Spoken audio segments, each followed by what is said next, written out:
Royaume-Uni, Grande-Bretagne et Angleterre, trois noms qui restent compliqués à utiliser, puisque nous ne savons pas réellement à quoi correspond chacun d'eux. Pour commencer, il faut savoir les définir clairement.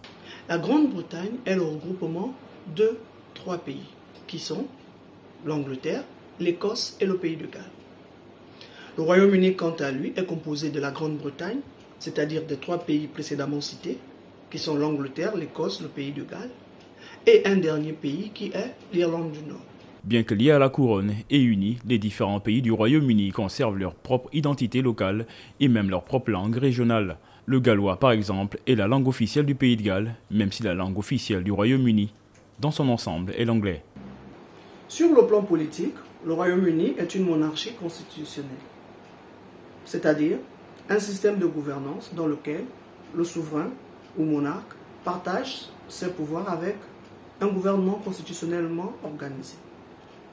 Dans ce cas précis, le monarque et chef d'État symbolique est Sa Majesté, la Reine Elisabeth II.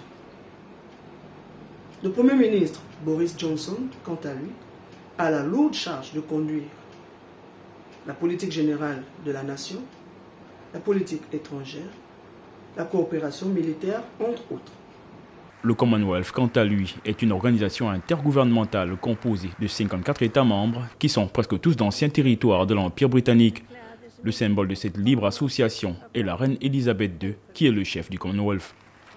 Cette institution a pour rôle de promouvoir la démocratie et les droits de l'homme, booster les échanges entre les pays membres, protéger l'environnement et bien d'autres choses. Les États membres n'ont aucune obligation les uns envers les autres. Ils sont réunis par la langue, l'histoire, la culture et les valeurs décrites dans la charte du Commonwealth. Le Gabon est en passe de devenir le 55e État de cette organisation.